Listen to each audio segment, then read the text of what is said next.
Esto no es una introducción amable.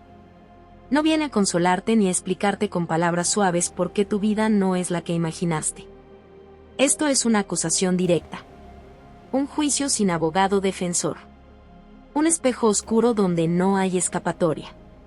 Aquí se desnuda la raíz de tu miseria interna, la mentalidad de escasez. No como concepto económico, sino como doctrina invisible que se incrustó en tu cerebro, en tu carácter, en tu postura frente al mundo. Una infección lenta que no te mata de golpe, sino que te deja vivo, cansado, resignado, obediente.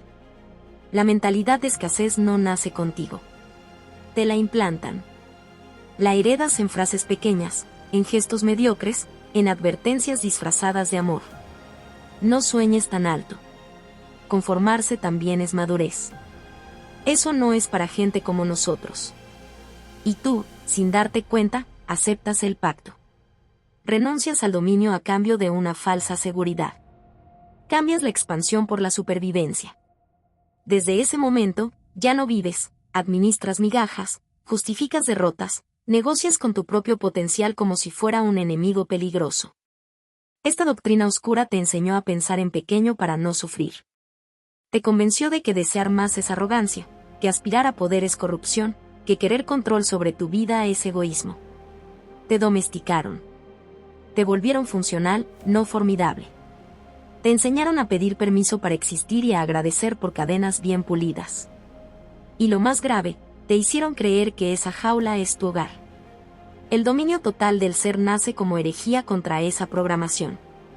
No es motivación barata ni pensamiento positivo. Es una ruptura violenta con todo lo que te enseñaron a aceptar como límite. Es la decisión consciente de dejar de vivir desde el miedo a perder y empezar a vivir desde la voluntad de conquistar. No conquistar a otros, sino a ti mismo. A tus excusas. A tu comodidad.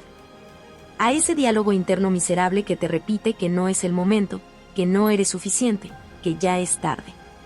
La mentalidad de escasez te mantiene mirando el suelo, contando lo poco que tienes, comparándote con otros desde la envidia silenciosa, celebrando pequeñas victorias para no enfrentar el vacío de no haber ido más lejos. Te vuelve reactivo, no creador. Te hace proteger lo poco en lugar de construirlo mucho. Por eso odia el riesgo, desprecia la disciplina, teme al silencio y se refugia en distracciones. Porque en el silencio aparece la verdad, que no te falta talento, ni oportunidades, ni tiempo. Te falta dominio. Dominio total del ser significa asumir una responsabilidad que quema. Significa aceptar que nadie te robó nada, que nadie te debe nada, que nadie va a venir a rescatarte. Significa entender que cada límite que hoy respetas es una frontera que tú mismo decidiste no cruzar. Y esa comprensión no libera de inmediato, primero destruye. Destruye la narrativa cómoda. Destruye la identidad de víctima funcional. Destruye la excusa heredada. Esta doctrina no promete paz rápida. Promete conflicto interno permanente. Porque dominarte implica guerra diaria contra tu versión débil, contra tu necesidad de aprobación, contra tu adicción a la validación externa. Implica dejar de pensar en términos de carencia y empezar a pensar en términos de construcción, expansión, acumulación de poder interno. Poder para decidir. Poder para sostener incomodidad. Poder para avanzar cuando la motivación murió. La mentalidad de escasez te pregunta qué puedes perder. El dominio total del ser te exige preguntarte qué estás dispuesto a sacrificar. No son lo mismo. Uno nace del miedo. El otro de la voluntad. Aquí no se busca equilibrio, se busca supremacía interna. No se busca encajar, se busca imponerse sobre el caos interno. No se busca aceptación, se busca respeto empezando por el propio. Esta introducción no abre una lectura. Abre una grieta. Si sigues, no será para sentirte bien contigo mismo, sino para enfrentarte a todo lo que evitaste ser. Porque salir de la escasez no es obtener más cosas. Es convertirte en alguien que no puede vivir arrodillado, aunque le ofrezcan comodidad. Y ese proceso no es suave, no es bonito, no es popular. Es brutal. Es solitario. Y es irreversible. Este texto no viene a inspirarte. Viene a despojarte. a arrancarte la piel simbólica que usas para sobrevivir sin vivir. Aquí no hay promesas de abundancia ni discursos de superación envueltos en luz falsa. Aquí hay una sentencia: la mentalidad de escasez no es una circunstancia, es una condena autoimpuesta. Una cárcel mental que aceptaste habitar porque te enseñaron a temerle al poder, a desconfiar de tu hambre, a confundir humildad con resignación. Y mientras aceptabas ese dogma, el mundo siguió avanzando sin ti. La mentalidad de escasez no se manifiesta solo en lo que no tienes, sino en lo que no te atreves a reclamar.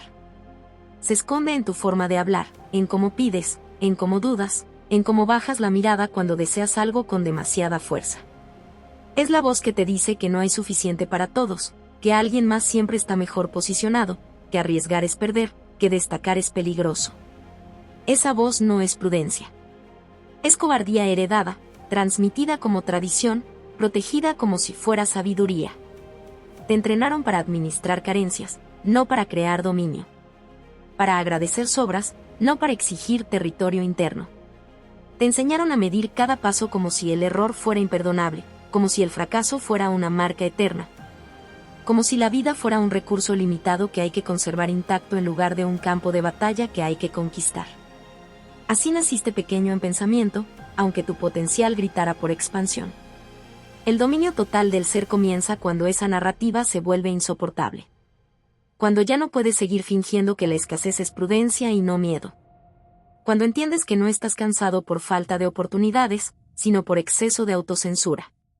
Cuando aceptas que la verdadera pobreza no es material, sino mental, y que esa pobreza se alimenta cada vez que eliges seguridad sobre crecimiento, comodidad sobre disciplina, aprobación sobre respeto propio. Esta doctrina no busca hacerte sentir capaz. Busca obligarte a hacerte responsable. Porque mientras culpes al entorno, al pasado, al sistema o a otros, seguirás siendo un espectador resentido. El dominio total del ser exige que aceptes una verdad que duele más que cualquier fracaso. Gran parte de tu limitación es elección. Elección de no incomodarte. Elección de no confrontarte. Elección de no sostener la presión de convertirte en alguien más grande que tus excusas. La mentalidad de escasez te mantiene reactivo, siempre esperando el momento perfecto, el permiso correcto, la señal externa. Te vuelve dependiente del azar y enemigo del esfuerzo prolongado. Odia la constancia porque la constancia desenmascara la mentira de que no puedes. Por eso prefiere distracciones, comparaciones, quejas silenciosas. Todo antes que la disciplina brutal de mirarte sin adornos y admitir que aún no te has ganado la vida que dices querer. Dominio total del ser no es acumular cosas. Es acumular tolerancia al dolor, claridad bajo presión, control sobre impulsos, silencio interno cuando el mundo te empuja a dispersarte. Es dejar de pensar en términos de qué pasará si fallo y empezar a vivir desde qué pasará si sigo obedeciendo mis miedos. Es entender que cada día vivido desde la escasez refuerza el hábito de la mediocridad, y que la mediocridad no se impone, se consiente. Esta introducción no abre un camino cómodo. Abre una fractura. Porque una vez que ves la escasez como una estructura mental y no como un destino, ya no puedes justificarte. Ya no puedes esconderte en discursos suaves ni en excusas respetables. O asumes el dominio, con todo el peso que implica, o aceptas vivir arrodillado ante tus propias limitaciones. Aquí no hay término medio. O gobiernas tu mente, o tu mente seguirá gobernada por el miedo a no ser suficiente. Y ese miedo, si no se enfrenta, termina devorándolo todo. No lentamente, sino con la precisión cruel de una vida que pudo ser implacable y eligió conformarse. El origen de la escasez, la programación del miedo. La mentalidad de escasez no irrumpe como un golpe, entra como una caricia torcida. No llega gritando, llega susurrando. Se instala cuando todavía no sabes defenderte de las ideas, cuando el mundo te habla con autoridad y tú no tienes criterio para sospechar. Ahí comienza el adiestramiento. No te dicen que tengas miedo, te enseñan a llamarlo prudencia. No te ordenan obedecer, te convencen de que obedecer es madurez. Así nace la escasez, no como trauma visible, sino como educación aceptable. El primer gesto de esta programación es la reducción. Reducirte para encajar. Reducirte para no llamar la atención. Reducirte para no provocar incomodidad en quienes ya se resignaron. Aprendes que hablar demasiado alto es peligroso, que querer demasiado es indecente, que destacar tiene un costo social que no estás dispuesto a pagar. Empiezas a medir tus palabras, tus sueños, tu ambición. No porque sean incorrectos, sino porque aprendiste que ser grande en un entorno pequeño es una forma de exilio. Te enseñaron a pedir poco para no ser rechazado. A agradecer incluso cuando recibes migajas. A confundir aceptación con supervivencia. Cada vez que ocultas un deseo para no generar conflicto, refuerzas la cadena. Cada vez que justificas tu silencio como inteligencia emocional, la jaula se vuelve más sólida. La escasez no necesita imponerse por la fuerza, necesita que tú mismo la defiendas como sentido común. La ingeniería del miedo es precisa. Primero se introduce como advertencia, ten cuidado. Luego se convierte en hábito, evitas, postergas, renuncias. Finalmente se solidifica como identidad, yo soy así, no me gusta arriesgar, prefiero lo seguro. En ese punto, la programación está completa. Ya no hace falta que nadie te limite desde fuera. Tú mismo te conviertes en el guardián de tu prisión. Corriges a quien se atreve a querer más. Ridiculizas al que sueña sin pedir permiso. Defiendes la mediocridad porque es el único terreno donde no te sientes amenazado. No hay inocencia en este proceso. Nadie llega a la escasez por accidente. Es el resultado de una cadena de concesiones internas, de pequeñas traiciones al impulso vital.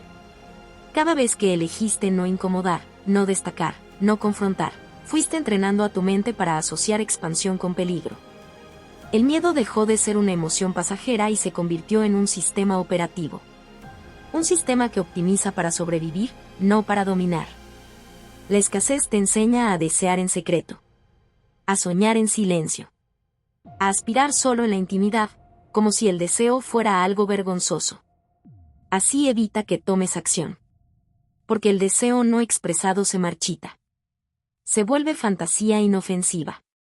La escasez no teme a lo que imaginas, teme a lo que ejecutas. Por eso tolera tus pensamientos mientras controle tus actos. Con el tiempo, empiezas a justificar tu encierro. Dices que el mundo es injusto, que las oportunidades son pocas, que otros tuvieron suerte. Y mientras repites ese discurso, algo se pudre lentamente, tu sentido de responsabilidad. Porque aceptar que fuiste programado implica aceptar que también has colaborado. Y esa verdad quema más que cualquier culpa externa. Reconocer la programación del miedo es reconocer que muchas veces elegiste la comodidad de la jaula antes que el vértigo de la libertad.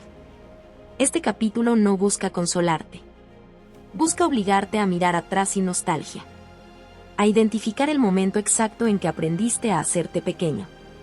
A entender que la escasez no es una maldición del entorno, sino una doctrina internalizada. Y que mientras no la traiciones conscientemente, seguirá gobernando tus decisiones desde la sombra. Traicionar esa narrativa es el primer acto real de dominio. No es heroico. No es limpio. Es un acto solitario y peligroso. Porque el sistema que te hizo pequeño no perdona a quien despierta. Pero mientras no lo hagas, seguirás viviendo bajo una identidad que no elegiste, defendiendo límites que nunca fueron naturales.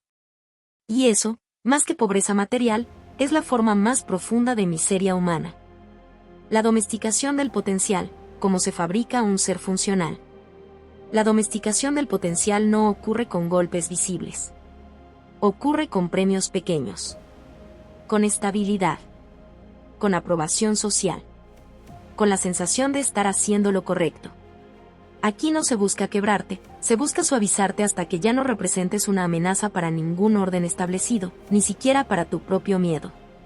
El sistema no necesita destruir tu fuerza, le basta con volverla irrelevante.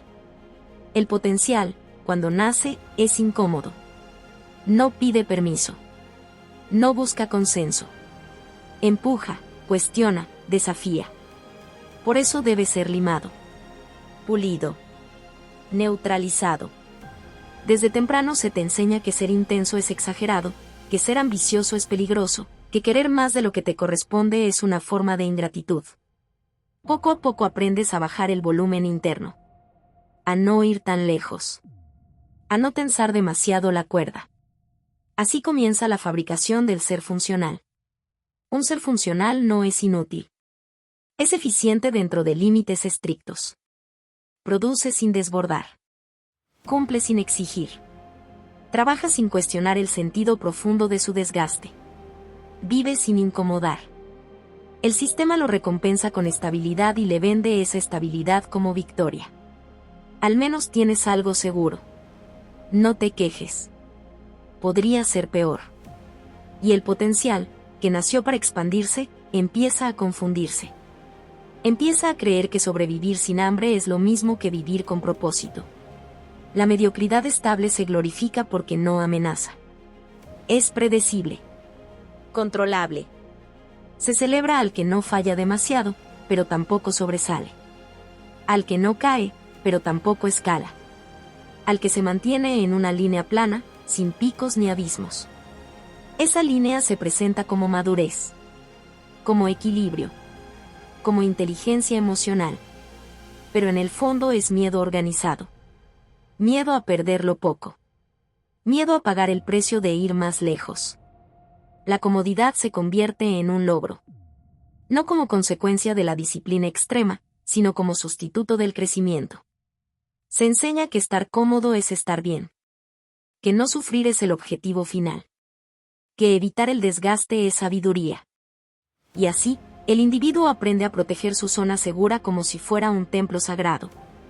Cualquier impulso que amenace esa comodidad es visto como una irresponsabilidad.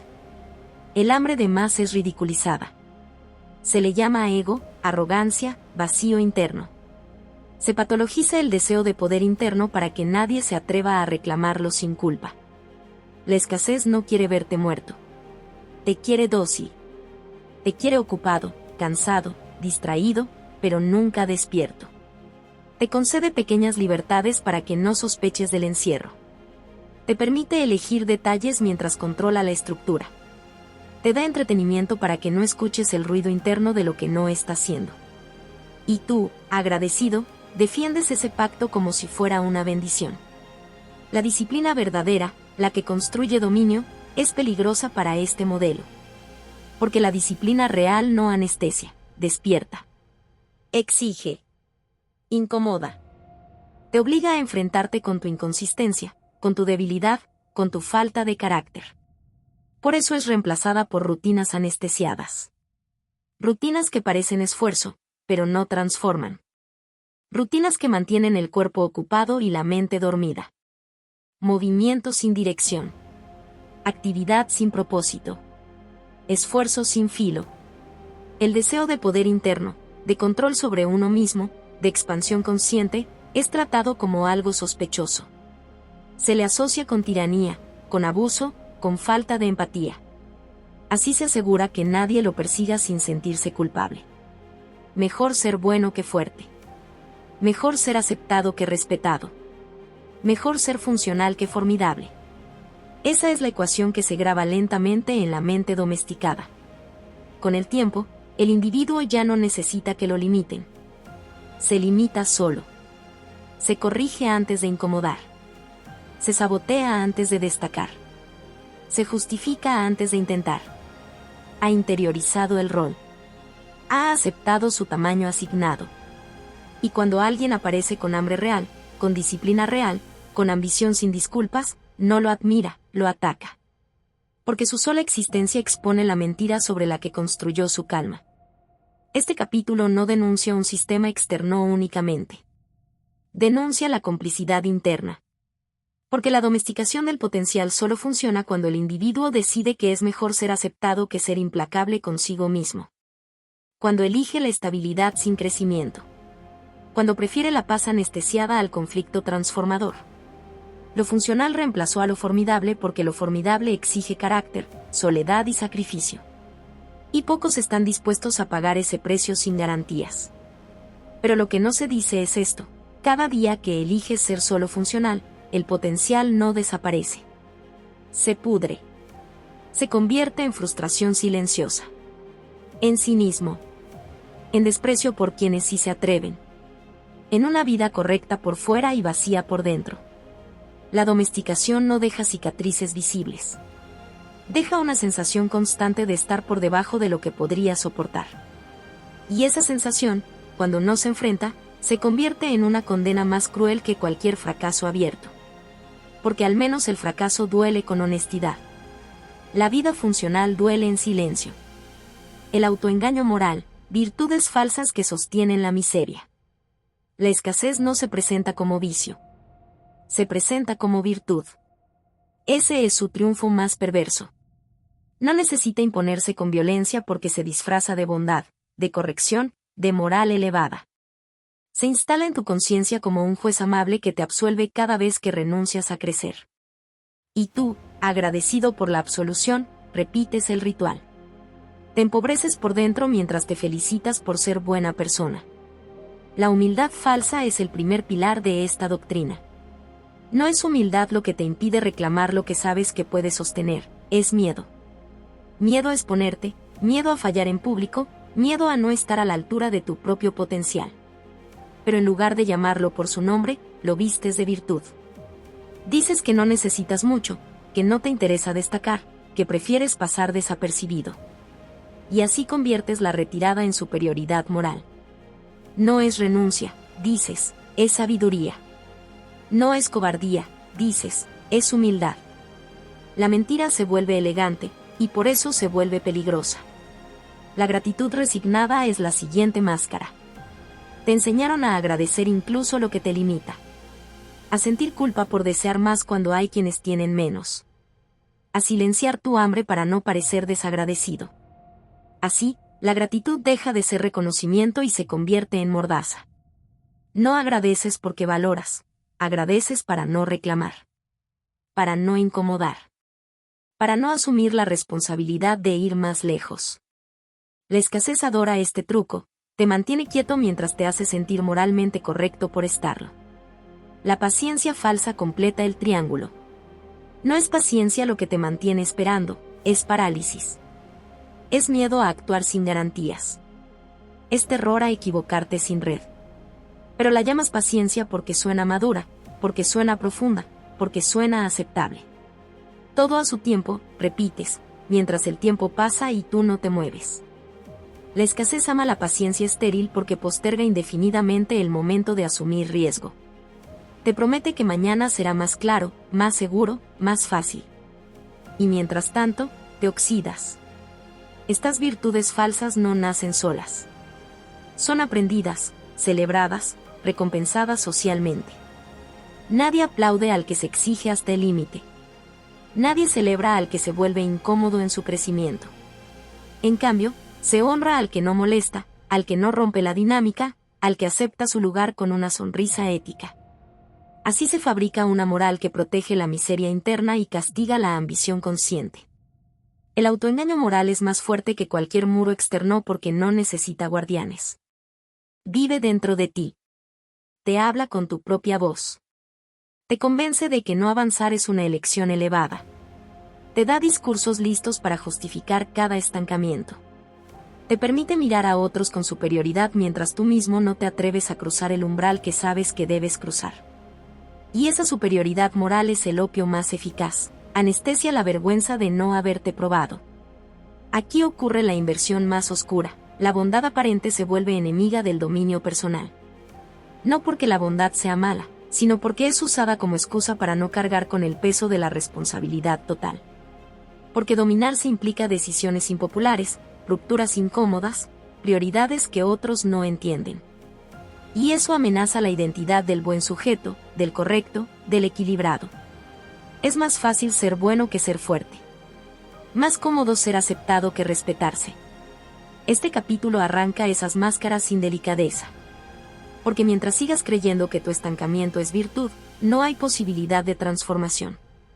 La escasez no necesita que fracases, necesita que te justifiques. Que conviertas cada renuncia en un acto moral. Que llames paz a la anestesia y madurez al miedo. No todo lo que parece bondad lo es. Hay bondades que nacen del coraje y bondades que nacen de la incapacidad de confrontarse. Y estas últimas son las más peligrosas porque se defienden solas. Porque nadie cuestiona a quien parece correcto. Porque nadie sospecha del que se sacrifica silenciosamente mientras se vacía por dentro. Entender esto no libera de inmediato. Primero condena.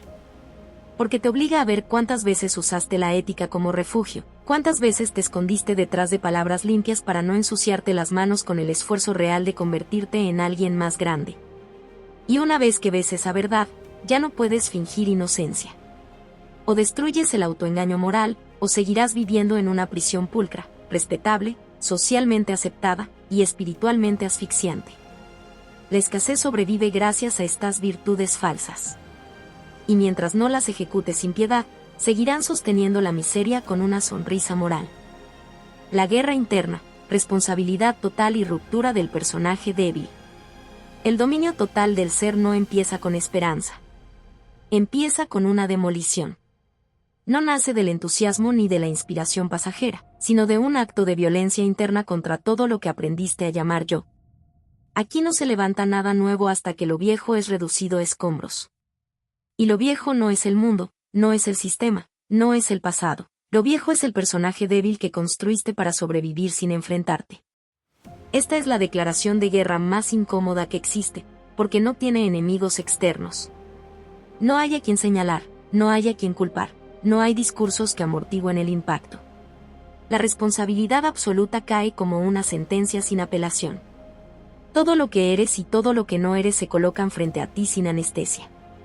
El pasado deja de ser explicación. El entorno deja de ser excusa. La injusticia deja de ser refugio. Solo quedas tú, desnudo frente a la suma de tus concesiones. El personaje débil no es torpe ni inútil. Es astuto.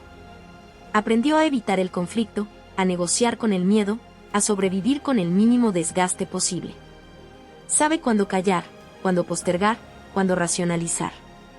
Se volvió experto en no exponerse. Ese personaje te protegió durante años, y por eso duele tanto ejecutarlo. Porque no es un enemigo evidente, es una identidad funcional que te mantuvo a salvo, y por eso mismo te mantuvo pequeño. La ruptura comienza cuando aceptas que gran parte de tu dolor no viene de lo que te hicieron, sino de lo que no te atreviste a hacer. Cuando entiendes que cada evitación fue una elección. Que cada silencio fue una rendición. Que cada vez que dijiste no es el momento estabas firmando un contrato con la mediocridad. Esa comprensión no eleva, aplasta. Porque te obliga a cargar con un peso que el ego complaciente no quiere sostener.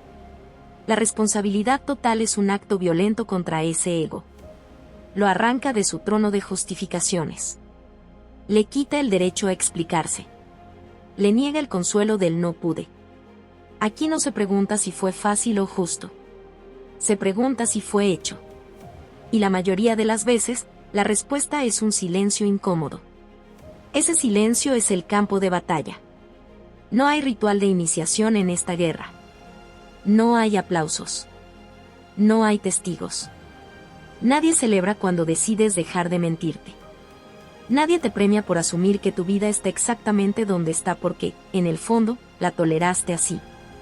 Este proceso no promete alivio inmediato, promete fricción constante. Una fricción que no se va. Una presión diaria que no se negocia. Porque dominarse no es un evento, es una imposición sostenida. Aquí se entiende algo que pocos aceptan: el sufrimiento no desaparece cuando asumes el dominio, cambia de forma. Pasas del sufrimiento pasivo de la culpa y la frustración al sufrimiento activo de la disciplina y la renuncia consciente. Uno te consume lentamente sin darte nada a cambio. El otro te forja mientras te exige. Elegir dominio es elegir un dolor consentido, sabiendo que el otro dolor ya te estaba matando en silencio. La guerra interna no se libra contra emociones, sino contra hábitos mentales. Contra la tendencia a buscar alivio rápido. Contra la necesidad de validación. Contra la comodidad de explicarte a ti mismo por qué hoy tampoco hiciste lo que sabías que debías hacer. Cada día que eliges sostener la incomodidad sin huir, debilitas al personaje débil. Cada día que cumples sin ganas, sin aplausos, sin reconocimiento, algo en ti se reordena. Este capítulo no glorifica la dureza por la dureza. Glorifica la coherencia brutal entre lo que dices querer y lo que estás dispuesto a soportar. Porque al final, Tu verdadero nivel no se mide por tus intenciones, sino por la cantidad de incomodidad que puedes sostener sin quebrarte ni victimizarte. El dominio no se proclama, se evidencia en la constancia silenciosa. No hay garantías aquí. Nadie promete que valdrá la pena en términos externos. Nadie asegura reconocimiento, éxito o admiración. Esa incertidumbre es parte del castigo y de la prueba. Porque el personaje débil siempre exigía garantías antes de actuar. El dominio comienza cuando actúas incluso sin ellas. Cuando decides que tu respeto propio no depende de resultados inmediatos, sino de no traicionarte más. Esta guerra no termina. Se administra. Se sostiene. Se renueva cada mañana cuando el impulso de huir aparece y decides quedarte. Cuando el deseo de justificarte surge y eliges callarlo. Cuando la tentación de volver a ser funcional se presenta y la rechazas sin dramatismo. Ahí se construye algo que la escasez no puede entender, una identidad que no negocia consigo misma. La ruptura del personaje débil no es un momento épico. Es una serie interminable de decisiones pequeñas, duras y silenciosas. Y en esa repetición implacable nace el dominio total del ser. No como una victoria visible, sino como una autoridad interna que ya no pide permiso para existir. La construcción del dominio, disciplina, sacrificio y poder interno. Aquí la doctrina deja de destruir ilusiones y comienza a forjar carne. Después de la guerra interna no queda motivación, no queda entusiasmo, no queda narrativa heroica. Queda estructura. Queda imposición. Queda una decisión fría y sostenida. Gobernarte incluso cuando no hay deseo, incluso cuando no hay sentido, incluso cuando nadie está mirando. Eso es dominio. No control del mundo, sino supremacía interna bajo presión constante. La disciplina, en este punto, deja de ser un concepto aspiracional. No es una virtud estética ni un hábito admirable. Es una forma de violencia diaria contra el impulso. Una negación consciente del placer inmediato. Una orden que se ejecuta aunque todo en ti pida tregua. La disciplina real no pregunta cómo te sientes, actúa como si tus emociones fueran ruido irrelevante. Por eso pocos la soportan. Porque exige obediencia interna sin recompensa inmediata. Aquí se sacrifica algo todos los días. Tiempo, comodidad, validación, descanso emocional. No como castigo, sino como impuesto inevitable por querer algo más que supervivencia. El sacrificio no se anuncia, no se exhibe, no se romantiza. Ocurre en silencio, cuando eliges cumplir mientras otros duermen, se distraen o se justifican. Ocurre cuando haces lo que dijiste que harías aunque ya no tengas ganas de ser coherente. El poder interno no aparece como una explosión. Se acumula como una presión lenta. Cada vez que soportas el dolor sin huir, algo se endurece. Cada vez que eliges acción en lugar de explicación, algo se ordena. Cada vez que resistes la tentación de buscar aprobación, algo se libera. No hay euforia en este proceso. Hay cansancio. Hay repetición. Hay días donde no se siente progreso alguno. Y aún así, se continúa. La tolerancia al dolor no se desarrolla buscando sufrimiento, sino dejando de evitarlo. El cuerpo se adapta. La mente se afila. El caos deja de desorganizar porque ya no se reacciona desde el pánico. Se aprende a pensar bajo presión, a decidir sin claridad perfecta, a avanzar sin garantías. Esta es una capacidad que la escasez jamás permite desarrollar, porque la escasez huye del riesgo como si fuera muerte. El dominio entiende que la evitación es una forma lenta de suicidio interno. Aquí se aprende a actuar sin validación. A no explicar. A no justificar. A no pedir permiso para sostener el camino elegido. El silencio se vuelve un arma. La soledad deja de ser amenaza y se convierte en espacio de consolidación. Porque el ruido externo siempre busca negociar tu disciplina. Siempre ofrece atajos. Siempre sugiere que no es tan grave ceder hoy. El dominio no escucha esas voces. Las deja pasar sin responder. No hay romanticismo en esta construcción porque el romanticismo debilita. Idealiza el proceso y abandona cuando la realidad no coincide con la fantasía. Aquí no hay transformación cinematográfica. Hay desgaste acumulado. Hay monotonía. Hay una rutina dura que no inspira, pero construye. El dominio se edifica como una fortaleza subterránea, nadie la ve crecer, pero cuando es necesaria, es inexpugnable. La escasez promete alivio rápido. El dominio exige incomodidad sostenida. La escasez ofrece pertenencia. El dominio acepta aislamiento. La escasez regala excusas morales. El dominio cobra coherencia brutal. Por eso son incompatibles. No pueden coexistir. Uno vive del permiso constante, el otro se sostiene sobre la imposición diaria. Con el tiempo, algo cambia. No en el entorno, sino en la postura interna. Ya no negocias contigo mismo. Ya no discutes cada decisión. Cumples. Ejecutas. Ajustas. Sigues. Y en esa repetición nace algo que no depende de resultados externos, respeto propio inquebrantable. No autoestima inflada. No arrogancia. Respeto. La certeza silenciosa de que no te traicionas. De que puedes confiar en tu palabra interna. Ese respeto no grita. No busca ser visto. Se manifiesta en la calma bajo presión, en la firmeza sin espectáculo, en la capacidad de sostener el rumbo cuando todo invita a abandonar. Es un poder que no se presume porque no necesita validación. Y es precisamente ese poder el que la escasez no puede comprender ni ofrecer. Este capítulo no promete gloria. Promete estructura.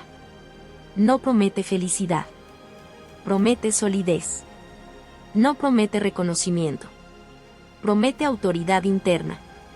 Y esa autoridad, una vez construida, ya no puede ser retirada por el fracaso, el rechazo o la pérdida. Porque no nació del aplauso, sino del sacrificio silencioso. La construcción del dominio es lenta, ingrata y solitaria. Pero deja una marca irreversible. Ya no puedes volver a vivir desde la debilidad sin sentir asco de ti mismo. Y ese asco, bien dirigido, es la última garantía de que el dominio no será negociado. La herejía final, vivir sin escasez en un mundo que la venera. Este es el punto sin retorno. Aquí no hay redención social, no hay aplausos tardíos, no hay reconciliación con la masa. Este capítulo no busca convencer, dicta sentencia. Porque quien alcanza el dominio total del ser deja de ser compatible con un mundo construido sobre la escasez mental, emocional y espiritual. No porque sea superior, sino porque ya no acepta vivir mutilado. Y eso, en una sociedad que adora sus propias cadenas, es imperdonable. Vivir sin escasez no significa acumular sin límite. Significa algo más peligroso, dejar de creer que hay que pedir permiso para expandirse. Significa erradicar la voz interna que mendiga validación, que se disculpa por querer más fuerza, más claridad, más control.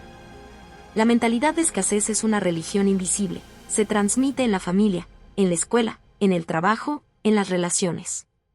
Enseña a desear poco, a conformarse rápido, a sospechar del que no se quiebra. Enseña que querer dominio propio es arrogancia, que la ambición es pecado, que el silencio es debilidad.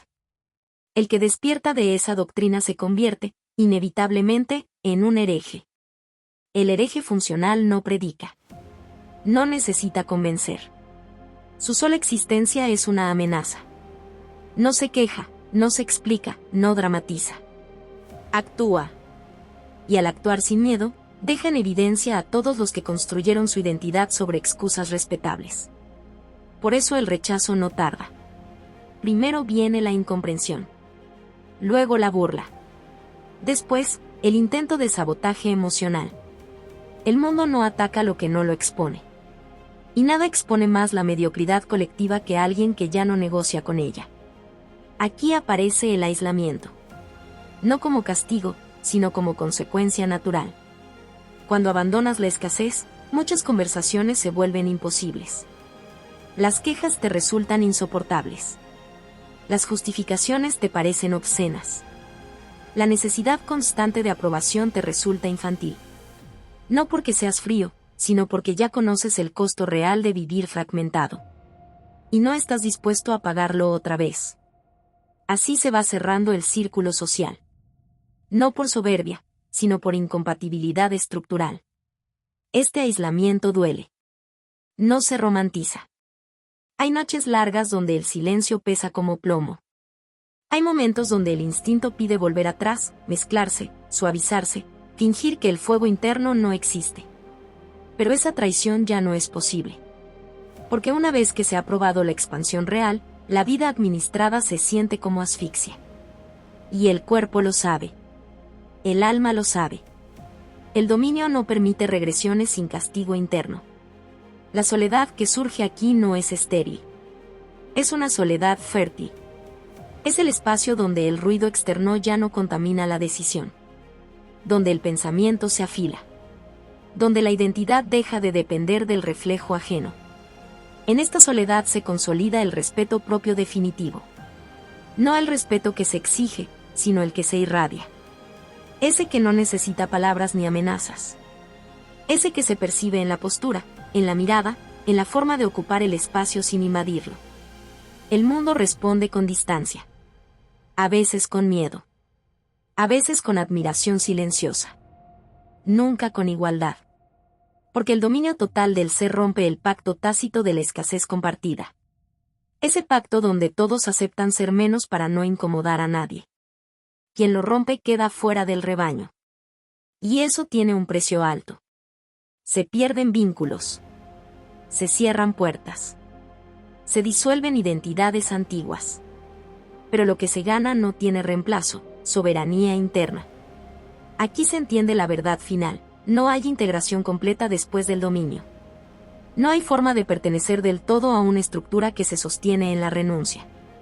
El dominante interno no encaja, no se adapta, no se diluye. Aprende a coexistir, pero no a arrodillarse. Aprende a elegir sus batallas, pero no a negar su naturaleza. Vive con la certeza brutal de que la mayoría prefiere la comodidad de los límites a la responsabilidad de la expansión. Esta es la herejía final, vivir como si la escasez fuera una mentira aprendida. Pensar como si el miedo no tuviera autoridad. Actuar como si el tiempo fuera finito y la postergación un crimen. No es una vida cómoda.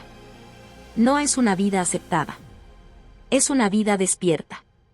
Y eso, en un mundo que venera la anestesia, es el acto más subversivo posible. El precio es alto. Pero la alternativa es una condena silenciosa, pasar décadas administrando límites que nunca debieron existir, justificando una vida que siempre se sintió pequeña, negociando con el miedo hasta confundirlo con identidad. El dominio total del ser no promete felicidad. Promete verdad. Y para quien ya no tolera la mentira, no existe otra opción. Hay un momento, inevitable, silencioso, implacable, en el que el individuo descubre que nadie vendrá a rescatarlo. No como idea motivacional, sino como sentencia. No llega con música épica ni con lágrimas liberadoras. Llega como un vacío seco en el pecho, como la comprensión brutal de que la vida no se perdió por mala suerte, sino por concesiones acumuladas. Concesiones pequeñas, razonables, justificables. Cada una firmada con miedo, cada una envuelta en lógica, cada una celebrada como madurez. Y cuando por fin se mira atrás, no se ve una tragedia repentina, sino una lenta mutilación consentida. El alma no colapsa de golpe. Se encoge. Aprende a hablar bajo. Aprende a pedir permiso. Aprende a negociar consigo misma. Aprende a traicionarse con elegancia. El verdadero infierno no es el sufrimiento intenso, sino la adaptación prolongada a lo mediocre. Es despertarse cada día sin odio suficiente para cambiar, sin amor suficiente para luchar, sin hambre suficiente para romper. Es vivir funcionalmente muerto, con pulso estable y voluntad anestesiada. La mayoría no está oprimida, está domesticada. No encadenada, entrenada. No derrotada, convencida. Convencida de que querer más es peligroso, de que destacar es arrogante, de que imponerse es violencia, de que dominarse es obsesión. Así se fabrica el ser aceptable, dócil, productivo, emocionalmente correcto, internamente vacío. Un ser que cumple, pero no encarna. Que sobrevive, pero no irradia. Que respira, pero no pesa. El lenguaje se convierte en arma contra uno mismo. Se llama paz a la renuncia. Se llama equilibrio a la parálisis. Se llama madurez al cansancio prematuro. Se llama humildad a la falta de ambición. Y el individuo, agradecido por no ser castigado, empieza a defender su jaula. La limpia. La justifica. La hereda. La enseña. La convierte en virtud. Esa es la perversión final, amar aquello que te mantiene pequeño.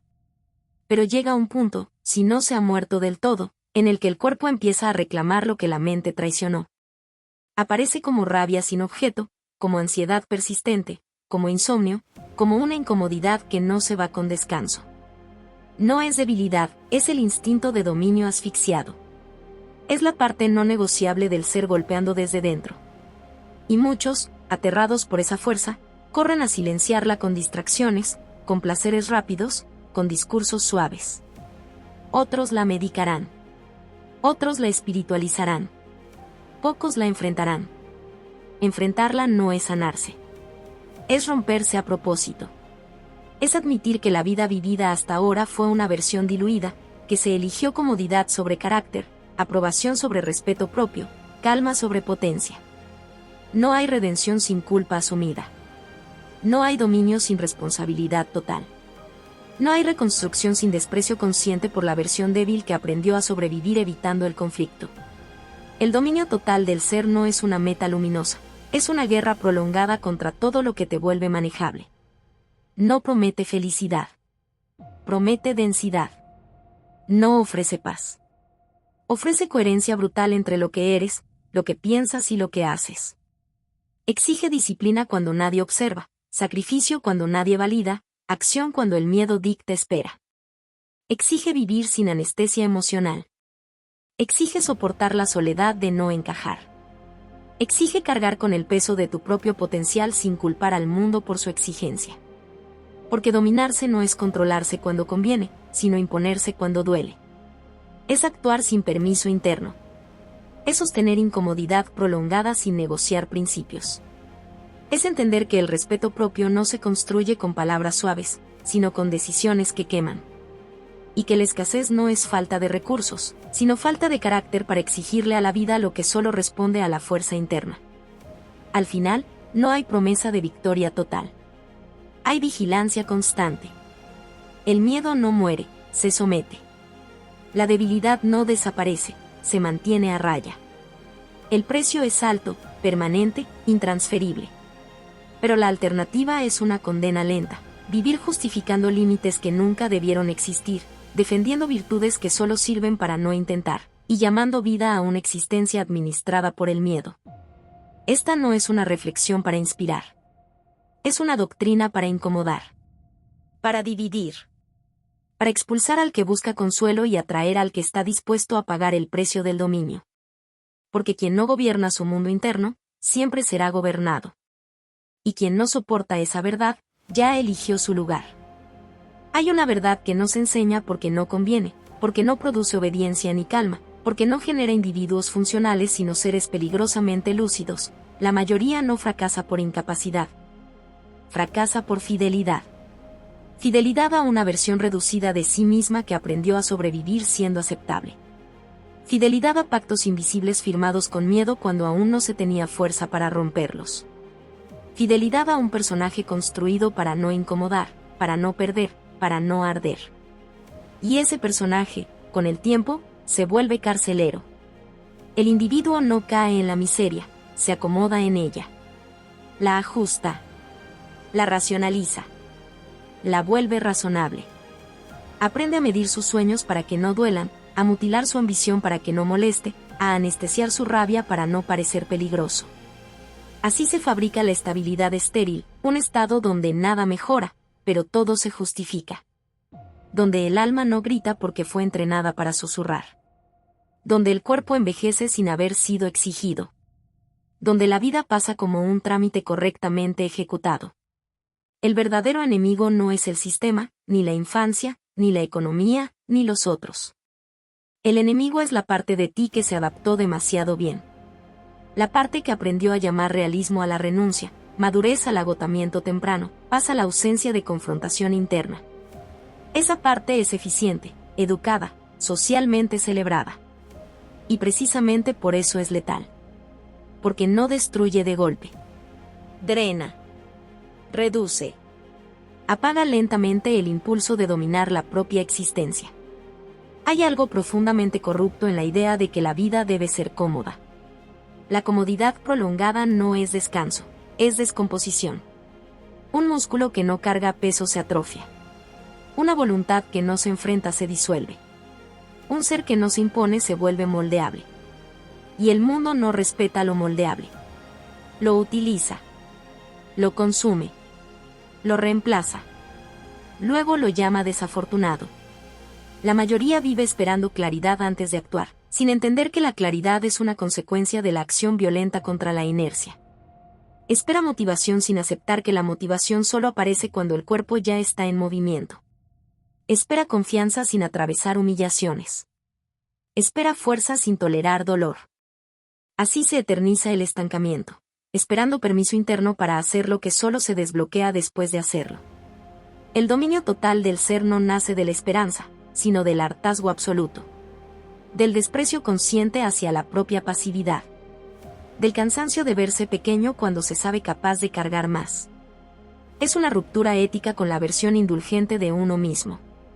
Un acto de traición interna necesario. Porque hay momentos en los que la compasión hacia uno mismo no es amor, es sabotaje.